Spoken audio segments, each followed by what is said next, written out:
इस कार्यक्रम के पुण्यार्चक हैं श्री कंवर लाल जी, महावीर प्रसाद जी पाटनी, आर के group, Madanganj, Kishangarh, Rajasthan.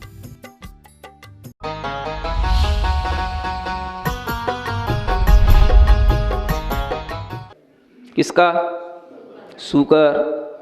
You know who is सुकर? पिग। PIG, है ना? बिग नहीं, पिग। सब जानते हैं ना? अब इसका दृष्टांत दिया महाराज ने। कोई आदमी नहीं मिला है, कोई श्रावक नहीं मिला। कौन मिला? और जानवर में भी कौन सा जानवर मिला है? जिसको नाम सुनते ही आपको गिलानी आती है। उसका नाम यहां लिखा हुआ है शास्त्र में, सुकरश्च दृष्टांता। समझ आ रहा है? अब ये जिनवाणी है, समझ आ रहा है ना? अब जिनवाणी में सुकर लिखा हुआ है, आपने जिनवाणी को प्रणाम किया तो सुकर को ही प्रणाम तो ही गया। समझ आ रहा है ना? जिन लोगों में बुद्धि नहीं है वो कुछ भी कह सकते हैं। जिनवाणी का अर्घ चढ़ाना चाहिए, जिनवाणी की पूजा करना चाहिए या नहीं करना चाहिए, इस विषय में लोग शंका पैदा करने लगते हैं। जिनवाणी की पूजा किस रूप में हो रही है? जिनवाणी का भाव जो पूजा के रूप में, विधान के रूप में आ रहा है, वो क्यों आ रहा है? अरे जो जिनवाणी में तत्व दिए हैं, जिनवाणी में जो तथ्य दिए हैं, वो तथ्य की पूजा की जा रही है। हम उस सूकर की पूजा नहीं कर रहे, सूकर को नमस्कार नहीं कर रहे। जो हमें ज्ञान मिल रहा है कि ये सूकर ने आवास दान दिया, मुनि महाराज की रक्षा की। मुनि महाराज जहां पर अपना आसन जमाए हुए बैठे थे, जहां पर तपस्या कर रहे थे, वहीं पर एक व्याघ्र आकर के उनके ऊपर आक्रमण करने को हो रहा है, और उस सूकर के अंदर पूर्व जन्म का संस्कार है। तो वह आकर के उन मुनि महाराज की रक्षा करने के लिए व्याघ्र से, बाघ जिसको बोलते हैं, उससे लड़ने लग जाता है। सूकर और बाघ की लड़ाई होती है और दोनों घायल होते हैं, दोनों मर जाते हैं। लेकिन सूकर लड़ रहा है किसके लिए? मुनि महाराज को बचाने के लिए। और वह मुनि महाराज को बचाने का भाव भी उसके अंदर क्यों आया? क्योंकि यही सूकर और यही बाघ, ये दोनों पिछले जन्म में मनुष्य थे, और उस जन्म में इस सूकर के जीव ने तो मुनि महाराज की रक्षा करने के लिए उस बाघ के जीव से पिछले जन्म में ही लड़ाई कर ली थी। वो चाह रहा था मुनि महाराज यहां से हट जाएं, चले जाएं, निकल जाएं, और ये चाह रहा था नहीं, मुनि महाराज अगर यहां पर तपस्या कर रहे हैं तो उन्हें करने दी जाए। और इसी बात पे पिछले जन्म में लड़ाई हुई, और इसी बात पर उसकी फिर अगले जन्म में लड़ाई हुई। समझ आ रहा है? जब ये लड़ाई यहां तक हो गई कि उनका मरण हो गया, तो सूकर तो स्वर्ग में उत्पन्न हुआ, देव बना, और वह व्याघ्र मर करके नरक में उत्पन्न हुआ। आवास दान, जो आवास कर रहे हैं उनके लिए भी रक्षा का भाव, ये भाव अपने आप में इतना बड़ा भाव है कि आप एक तरह से मुनि महाराज के शरीर की रक्षा नहीं कर रहे हैं, उनके रत्नत्रय की रक्षा कर रहे हैं। आप रत्नत्रय का पालन नहीं कर सकते, जो कर रहे हैं उनके लिए आप अगर आश्रय, रक्षा का भाव, तो वह भाव आपकी अपनी आत्मरक्षा का भाव है। और उसी भाव के कारण से यह जो ज्ञान हमको मिल रहा है, इस ज्ञान की पूजा की जाती है। सूकर की पूजा नहीं हो रही। सूकर से जो हमें ज्ञान मिल रहा है, अब ये ज्ञान हमें आचार्यों ने दिया, तो ये ज्ञान हमें तीर्थंकरों ने ही तो दिया। क्या तीर्थंकर अपनी वाणी में पशुओं के नाम नहीं लेते? क्या वो अपनी वाणी में पशुओं की महिमा नहीं गाते? फिर वो भी तो जीव ही है। अगर आपके लिए ये ज्ञान में आए कि हम जो जिनवाणी के लिए कोई तरीके का पूजन करते हैं, विधान करते हैं, तो वह जिनवाणी का पूजन इस रूप में है कि जिनवाणी में जो ज्ञान दिया है उस ज्ञान की पूजा है। अभी आपने नंदीश्वर का विधान किया, उसमें बहुत सारे अर्घ हमने इसी रूप में बना रखे हैं। तत्वार सूत्र के अर्घ हैं उसमें, है ना? अब उसमें क्या अर्घ हैं? देवाश्च, है ना, नपुंसकानी, ये सब उसमें अर्घ दे रखे हैं, जो भी सूत्र आए हैं। समझ आ रहा है ना? नारकियों के सूत्र आए, नारका, नित्या, सुप्ता, लेसा, परिणाम, दे, वेदना, विक्रिया। अब उसके लिए भी सूत्र है, उसको भी हम अर्घ चढ़ा रहे हैं। तो किसको? नारकियों को अर्घ चढ़ा रहे हैं। हमें जो एक ज्ञान दिया कि नारकी ऐसे होते हैं, इस ज्ञान के लिए जिनवाणी को अर्घ चढ़ा रहा है। इसलिए उस जिनवाणी के सूत्रों को ज्ञानमय सूत्र कहा गया, और उन सूत्रों की पूजा करना, विधान करना, आराधना करना, ये हमारे लिए ज्ञान वृद्धि के लिए होता है। ऐसा ज्ञान इसलिए दिया जाता है, इसलिए उसकी पूजा की जाती है। तो पूजा किसकी की रही है?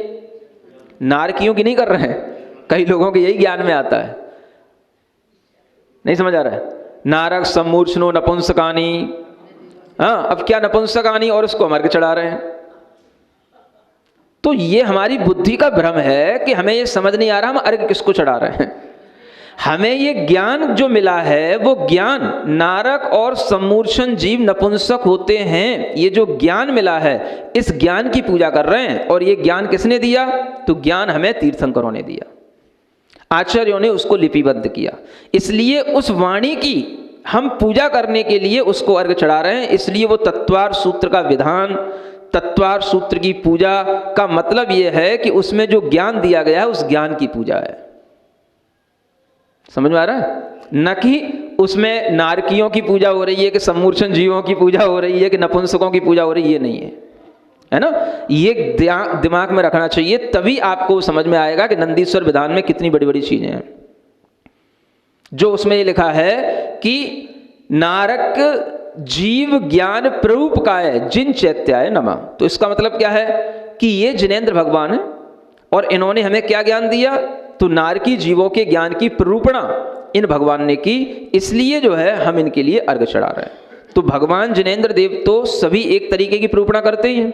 अब हमें भगवान को नमस्कार करना है तो उनके ज्ञान के माध्यम से जो हमें ज्ञान मिला है उसी ज्ञान की बहुमूल्यता बताते हुए उसी के माध्यम से हम उनको नमस्कार करते हैं।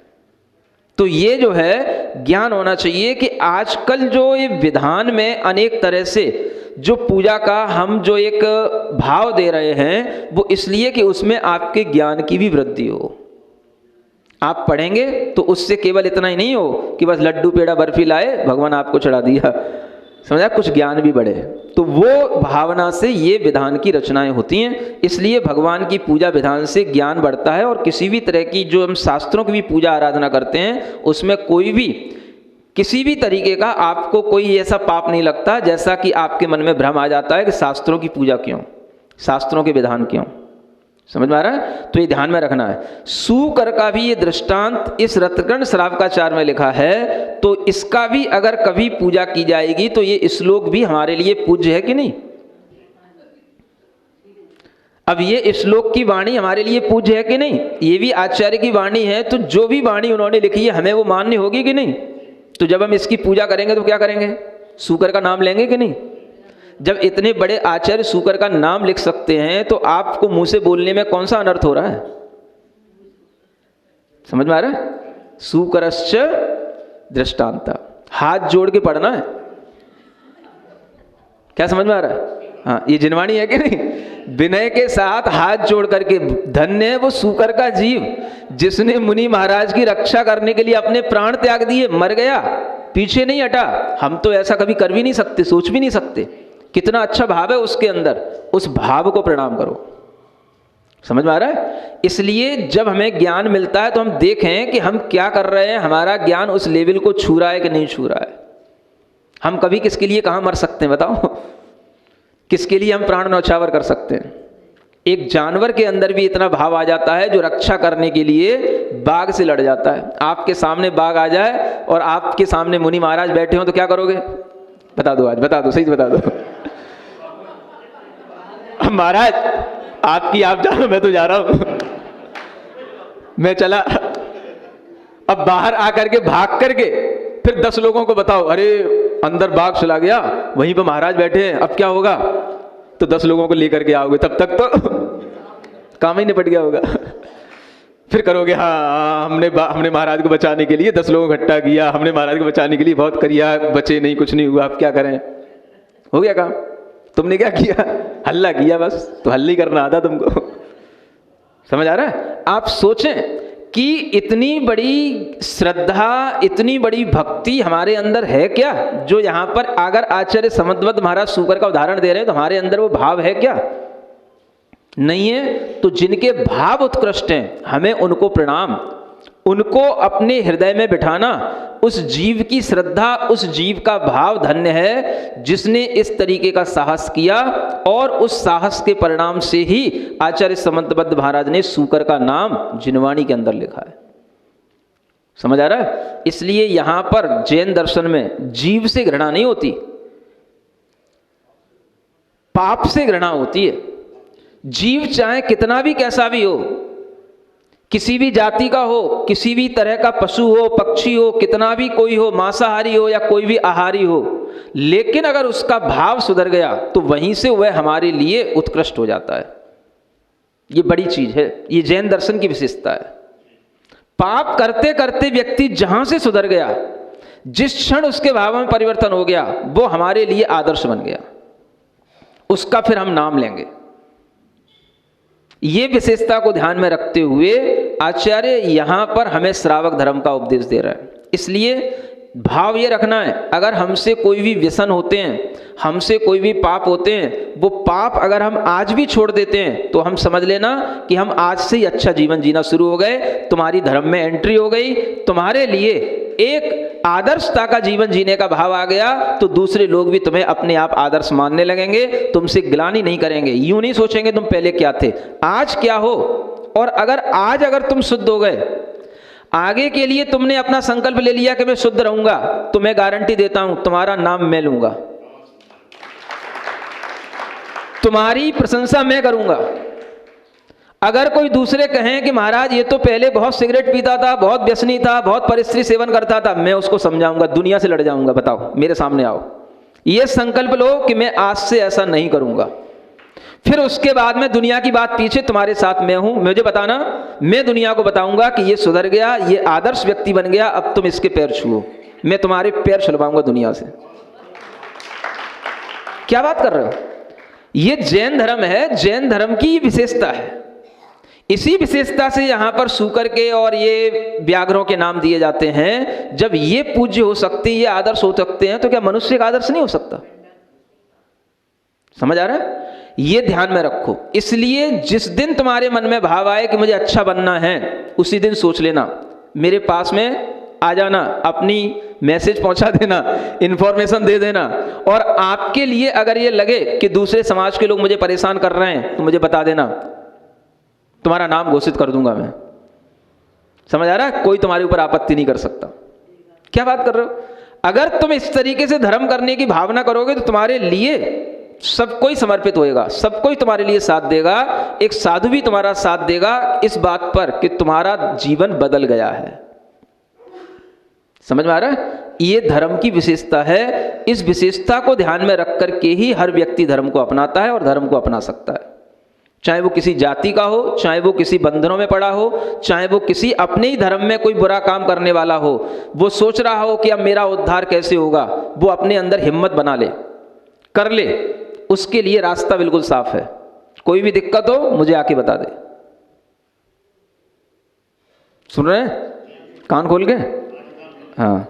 तो ये 4 प्रकार के जो भेद हैं, ये वैयावृत्ति के बताए गए हैं। इसलिए इन सब भेदों को ध्यान में रखते हुए हम दान की पूजा को दान की महत्ता को समझें, है ना। ये दान की महिमा का प्रकरण लगभग यहाँ पर आज पूरा होता है, लेकिन वैयावृत्ति का प्रकरण पूरा नहीं हुआ, वो अभी आगे भी चलेगा, है ना। बोलो महावीर भगवान की।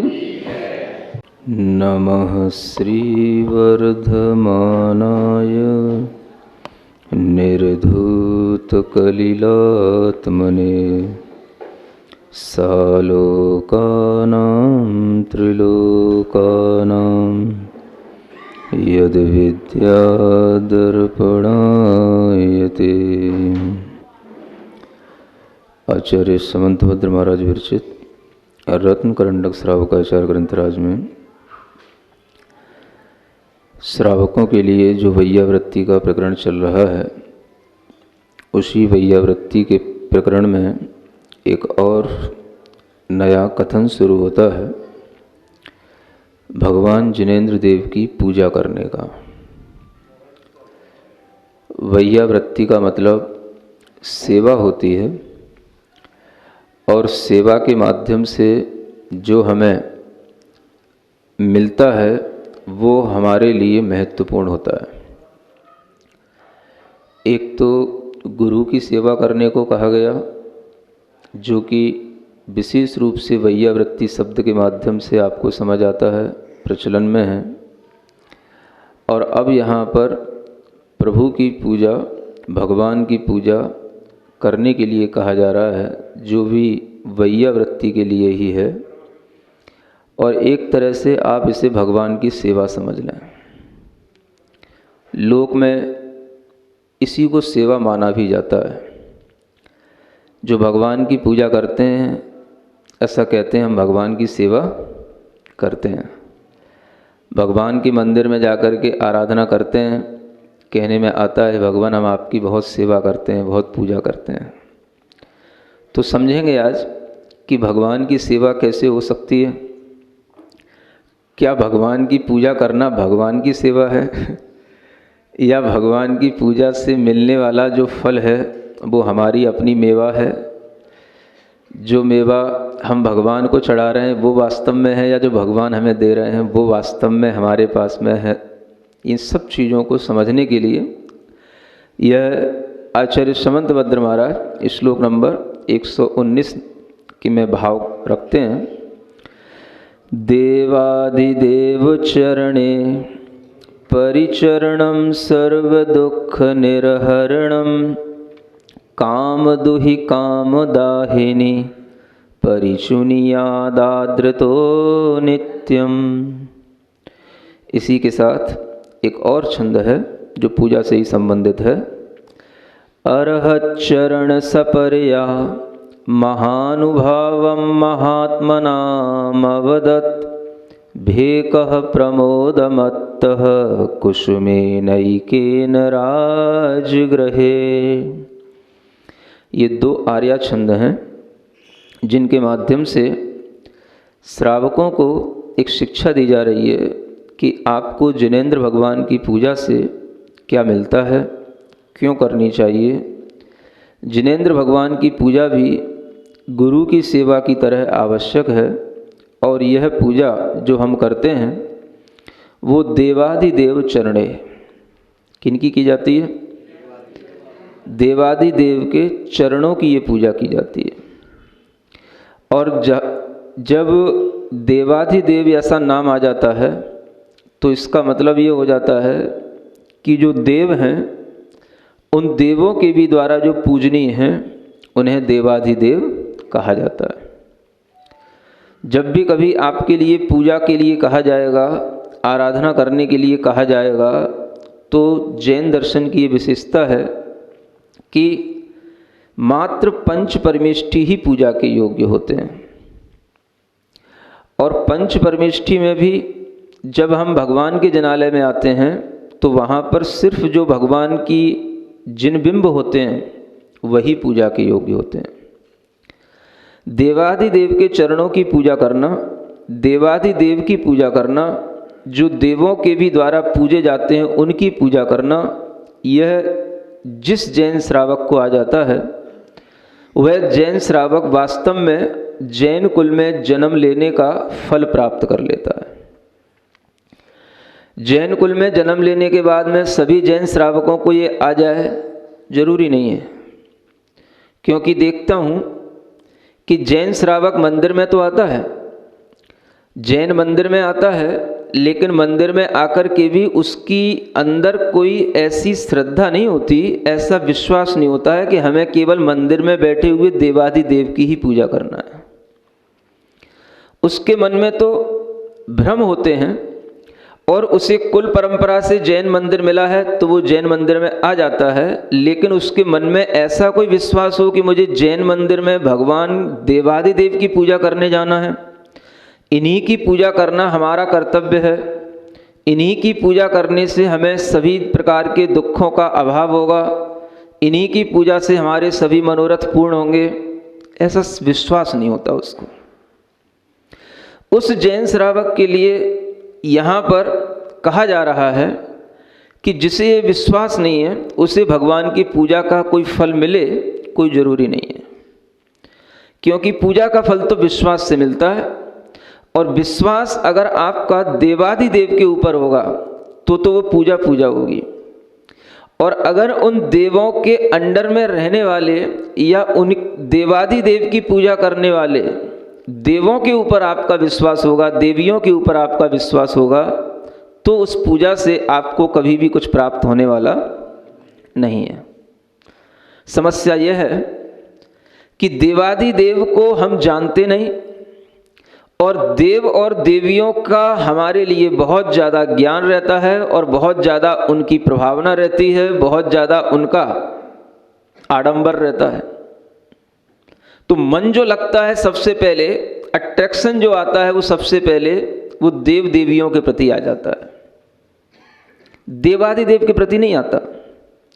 क्योंकि देवादिदेव तो शांत बैठे हैं, वो तो हाथ पे हाथ रखे बैठे हैं, आंखें नीची करके बैठे हैं, तुम्हें जो करना है सो करो, नहीं करना है सो नहीं करो, उन्हें कोई मतलब ही नहीं है। जो हमारे लिए देख रहे हों, जिनके ऊपर आभूषण चढ़ रहे हों, जिनके ऊपर अच्छी अच्छी द्रव्य चढ़ रही हो, तो ऐसा लगता है कि जब इनके ऊपर ये आभूषण चढ़ रहे हैं, ये खुश हो रहे हैं, ये कुछ द्रव्य को स्वीकार कर रहे हैं, तो इनके द्वारा ही हमें कुछ मिलेगा, इनसे ही हमें आभूषण मिलेंगे, सोना हमारे घर में इनसे ही बढ़ेगा, वैभव हमारे घर में इनसे ही आएगा। ये भावना आ जाती है उन देव और देवियों को देख करके जिनके ऊपर चढ़ावा चढ़ाया जाता है। चढ़ावा जानते हो ना? वह चढ़ावा किनके ऊपर चढ़ाना है?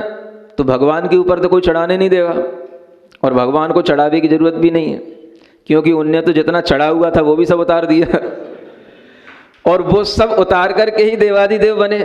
लेकिन जो चढ़ा रखे हैं, जिनके ऊपर वो चढ़ा हुआ है, उन्हीं के लिए चढ़ावे की जरूरत होती है, तो उन्हीं को और चढ़ाते जाना। जो सजे हैं उन्हीं को और सजाते जाना, जो कुछ पहने हुए हैं उन्हीं को और कुछ पहनाते जाना। और इस तरह से जब कोई जैन श्रावक करता है तो उसे ऐसा लगता है कि अगर हम इन देव के लिए ये चढ़ावा चढ़ा रहे हैं तो हमारे घर में भी खूब प्रसाद इनकी कृपा से मिलता रहेगा। और इसलिए उनकी प्रभावना में बहुत सारे जैन समुदाय के लोग जुड़ जाते हैं। आचार्य समंतभद्र जैसे दार्शनिक आचार्य, एक महान श्रेष्ठ न्याय को जानने वाले आचार्य, एक आध्यात्मिक आचार्य, यहाँ लिखते हैं श्रावकों के लिए कि श्रावक को किसकी पूजा करना? देवादिदेव चरणे, देवादिदेव के चरणों की पूजा करना। जो पूजा करने के लिए कहा जा रहा है वो देवादिदेव के चरणों के लिए कहा जा रहा है। ये कहीं नहीं श्रावकाचार में लिखा होता है कि आपको देव के चरणों की पूजा करना। लेकिन क्या करें, जिसका जितना मानसिक स्तर होगा उसके लिए उतनी बात समझ में आएगी। ये उनकी भी बुराई नहीं है, ये उनकी भी कमी नहीं है। जिसका मानसिक स्तर, ज्ञान का स्तर जितना होगा वो उतना ही समझ पाएगा और उतना ही उसको दिखाई देगा। जहाँ पर भगवान बैठे हुए हैं, तीर्थंकर का जिनबिंब हो, और जहाँ पर देव लोग भी उनकी आकर के पूजा कर रहे हों, इस तरीके की सब बातें जो हम सुनते हैं, प्रभावना के माध्यम से जानते हैं कि नंदीश्वर के पर्व आते हैं, अष्टानिक के पर्व होते हैं, पंच कल्याणक मनाए जाते हैं, सब देवों के माध्यम से ही यह देवादिदेव की पूजा करने के लिए देव तत्पर रहते हैं। लेकिन फिर भी जब तक हमारे दिमाग का स्तर बढ़ता नहीं, तब तक हमें भगवान देवादिदेव की महत्ता भी समझ में आती नहीं। ऐसा लगता है वो तो कुछ देते नहीं, वो तो वीतरागी हैं, उनके पास तो देने के लिए कुछ है ही नहीं। जिनके पास में देने के लिए है उन्हीं से कुछ मांग लो तो कुछ मिल जाएगा। और इस तरह की विचारधारा से जो श्रावक आकर के उन देव और देवियों की पूजा में लग जाते हैं तो वो अपने श्रावक पने से बहुत दूर हट जाते हैं, अपने जैनत्व से बहुत दूर हट जाते हैं। क्योंकि जैन का मतलब ही है जिन्होंने अपने को जीत लिया हो, जो जिन बन गए हों, और उन जिन की जो उपासना करे उसका नाम जैन है।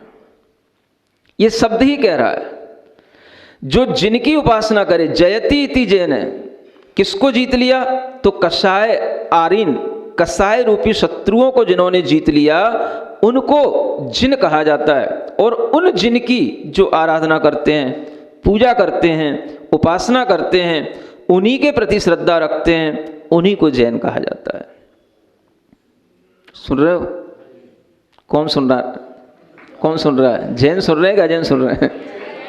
जैन सुन रहे हैं? अच्छा, सुनना समझ में आया तो ठीक है, अच्छी बात है।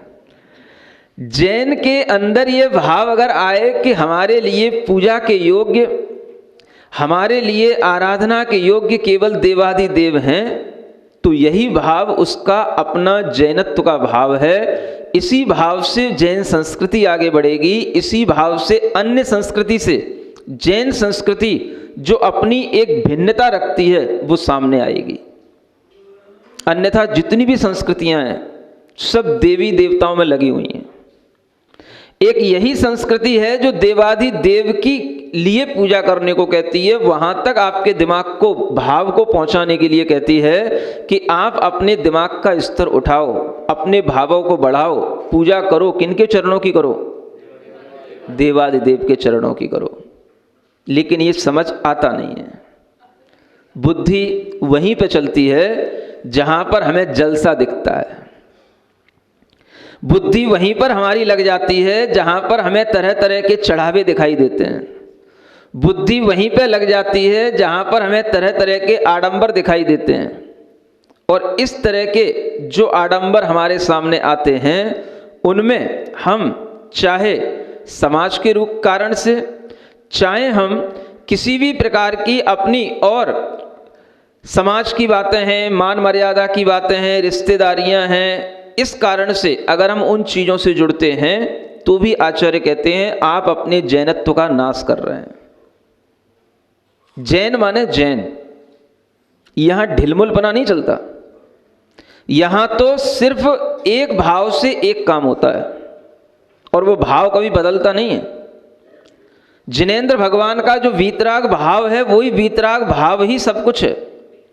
और उस वीतराग भाव से जिसके मन में एक आकर्षण पैदा होता है कि हे भगवान, आपकी मुख मुद्रा को देख करके, आपके दर्शन करके जो मन को शांति मिलती है, जो मन को सुख मिलता है, इसलिए हे भगवान मेरा मन आपके चरणों की पूजा करने को होता है, इस तरीके का विचार जिसके अंदर आता है वही वस्तुतः जैन कहलाता है। बड़े बड़े अच्छे अच्छे विद्वानों ने भगवान की स्तुतियां की हैं। जिनेंद्र भगवान की स्तुतियों में अच्छे अच्छे छंद काव्य लिखे हुए हैं। सो परम शांत मुद्रा समेत भविजन को निज अनुभूति देत।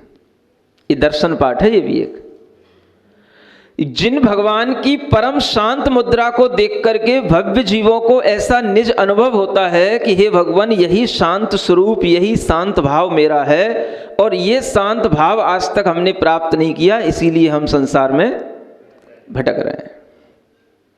जिन वीतराग देव को देखने से ऐसी वीतरागता का भाव उत्पन्न हो, वही व्यक्ति के अंदर कुछ जैनत्व का भाव आता है और वही व्यक्ति समझ सकता है कि अन्य संस्कृति में और जैन संस्कृति में कितना बड़ा अंतर है। ये अंतर इसीलिए है क्योंकि जितनी भी संस्कृतियां हैं उनमें कहीं पर भी वीतरागता की आराधना नहीं है। आराधना सिर्फ राग की है। और मजे की बात यह है कि कहीं कहीं पर यह वीतराग शब्द भी लिखा जाता है। अभी मैं कहीं एक कोई हिंदू किसी साधु के बारे में कुछ पेपर में आया, मैं देख रहा था, तो उसमें उसकी उस संस्था का नाम है वीतरागी। सुन रहे हैं? मैंने सोचा देखो जितने भी शब्द हैं वो शब्द जो बड़े बड़े अच्छे शब्द हैं वो सभी शब्द इन लोगों ने सबने ग्रहण कर लिए हैं, चाहे हम उन शब्दों के अर्थ तक पहुंचे, उनके मर्म तक पहुंचे या ना पहुंचे, लेकिन शब्द सबने वही पकड़ लिए हैं। हमारे भगवान वीतरागी, चारों तरफ राग दिख रहा है, भगवान को राग से सजा रखा है, भगवान के ऊपर तरह तरह के आभूषण पहना रखे हैं, तरह तरह के काजल लगा रखे हैं, तरह तरह के वस्त्र पहना रखे हैं, भगवान को ही सब तरीके के वैभव में बिल्कुल डुबो रखा है और भगवान को वीतरागी कहा जा रहा है। भगवान का स्वरूप देखने के बाद कम से कम इतना तो लगना चाहिए कि वीतरागता की छवि में और राग की छवि में कोई अंतर है कि नहीं। अगर हमारे अंदर इस बात का ज्ञान रहेगा तभी यह दिगंबर जैन संस्कृति सुरक्षित रह सकती है। अगर दिगंबर जैन लोगों के अंदर ये विवेक मिट गया, ये ज्ञान मिट गया, तो समझना कि आप अपने ही पैरों पर खुर कुठाराघात कर रहे हैं। आपको पता ही नहीं कि जैन का मतलब क्या। जिन देवी देवताओं के अंदर राग भी हैं, द्वेष भी हैं, ईर्ष्या भी है, मात्सर्य भी है, कसाएं भी हैं, मिथ्यात्व भी है, वो सब देवी देवताएं जो आपके सामने किसी भी रूप में आते हैं और आप उन्हें किसी भी रूप में मानते हैं, ये अगर आपके अंदर आराधना के रूप में माने जाते हैं, आप उनकी पूजा करने के लिए महोत्सव करते हैं, तो इससे बढ़कर के अज्ञान जैन समाज का और कुछ नहीं हो सकता है। जैन समाज के द्वारा अपने ही जैनत्व पर कुठाराघात करने का इससे बड़ा कोई दूसरा उपाय नहीं हो सकता है, क्योंकि आपको सिर्फ जैन संस्कृति को आगे बढ़ाना चाहिए। जैन माने जिन्होंने अपनी इंद्रियों को, आत्मा को जीता, और जो इस तरह से विषय कसायों को जीत करके पंच परमेष्ठी के पद पर आसीन हुए, बस वह पंच परमेष्ठी ही आपके लिए केवल पूजा के योग्य हैं, वही केवल धर्म प्रभावना करने के योग्य हैं। उन्हीं की प्रभावना करोगे तो जैनत्व की प्रभावना होगी। अगर आप पंच परमेष्ठी के अलावा किसी और की प्रभावना में लग गए, रागी द्वेषियों की प्रभावना में लग गए, तो आपके द्वारा जैनत्व का ही कुठाराघात किया जा रहा है। ये आचार्य समंतभद्र महाराज के शब्द हैं। देवादि देव चरणे परिचरणम सर्व दुख निर्हरणम। भगवान जिनेंद्र देव की पूजा, उनकी परिचर्या करना सभी प्रकार के दुखों का निर्हरण यानी हरण, नाश करने वाली है। ये विश्वास आए तो आपके अंदर भाव आएगा कि हमें भगवान जिनेंद्र देव की ही पूजा करना है, लेकिन विश्वास आता नहीं है। भगवान जिनेंद्र देव की पूजा करते करते भी मन मचल जाता है, और जब मन मचल जाता है तो फिर वह किसी भी देवी देवता की पूजा में भी लग जाता है। समाज के नाते बुलाया जाता है, बड़ी बड़ी नाइटें होती हैं, रात रात भर जलसे होते हैं, और तमाम तरीके के ये आडंबर जो किए जाते हैं, ये जैनत्व की प्रभावना के लिए हैं या रागी द्वेषी देवी देवताओं की प्रभावना के लिए हैं, ये अपने मन में सोचना चाहिए। जिस समाज के द्वारा इस तरीके के कार्य किए जाते हैं, वो समाज जैनत्व की प्रभावना कर रही है या वह रागी द्वेषी देवताओं की प्रभावना कर रही है, ये मन में विचार करे, और जो लोग उसमें शामिल होते हैं वो लोग भी विचार करें। आपके लिए जब भी कभी भाव आता है कि हमें भगवान की आराधना करना है, मंदिर में आना है, तो आप हमेशा इस तरीके की विचारधारा तो रखते हैं कि जो हम मंदिर में कर रहे हैं, जो हमारे मंदिर से संबंधित है, वही काम हमें करना है। लेकिन कभी कभी आप अपना व्यवहार निभाने के लिए ऐसे काम भी कर जाते हैं जिससे आपके अंदर का वह भाव भी छूट जाता है, जो भाव यहाँ बताया जा रहा है, सिर्फ व्यवहार निभाने के लिए। क्योंकि व्यवहार एक ऐसी चीज है, मान लो आपका 10 लोगों का एक परिवार है। अब उस परिवार में एक व्यक्ति का दिमाग फिर गया या एक व्यक्ति का दिमाग का स्तर उतना नहीं है, तो वो अगर मान लो कोई इस तरीके का आयोजन करने लगा, कोई काम करने लगा, तो बाकी के 9 व्यक्तियों को क्या करें महाराज, घर का ही भाई है, घर का ही बेटा है, घर का ही आदमी है, शामिल तो होना पड़ेगा। नहीं होते हैं तो वो कहता है अच्छा तुम मेरे कार्य में नहीं आते हो तो मैं भी तुम्हारे काम में नहीं आऊंगा। समझ आ रहा है?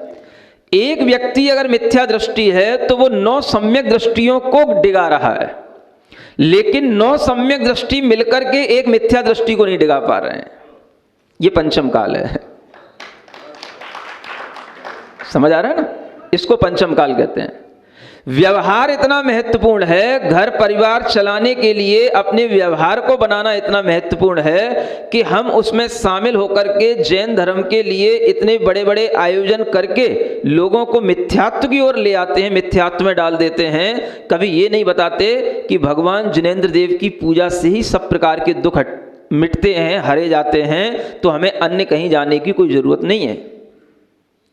हम अगर जैन हैं तो हमारे अंदर ये जैनत्व का भाव आना चाहिए कि जिन देवता जिनेंद्र भगवान वह वीतराग भगवान हैं, जिनके अंदर सारा का सारा वैभव है, और सबसे बड़ा वैभव पहले भी बता चुका हूं आपको, आज फिर कह रहा हूं, सबसे बड़ा वैभव कौन सा होता है?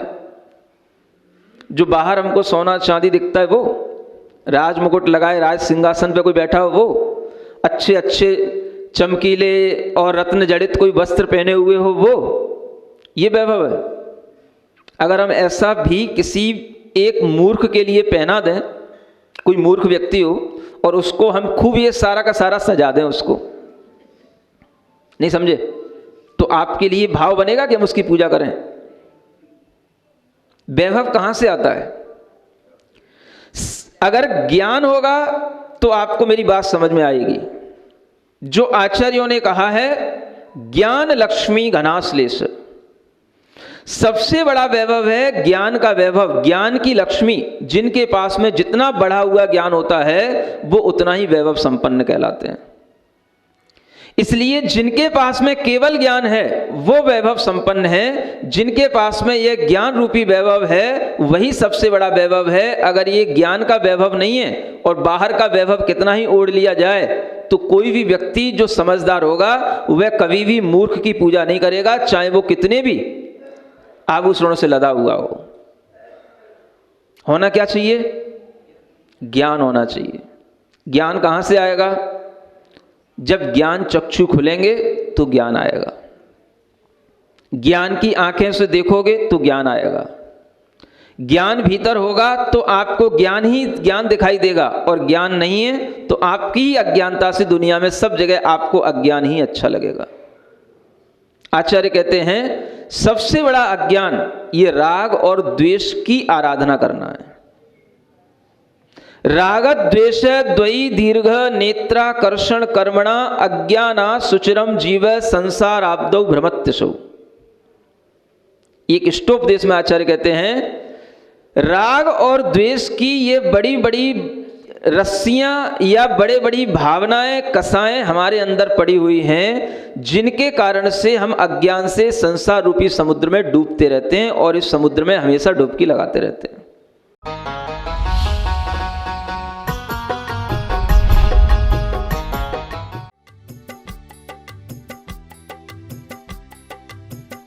इस कार्यक्रम के पुण्यार्चक थे श्री कंवर लाल जी, महावीर प्रसाद जी पाटनी, आर के ग्रुप, मदनगंज, किशनगढ़, राजस्थान।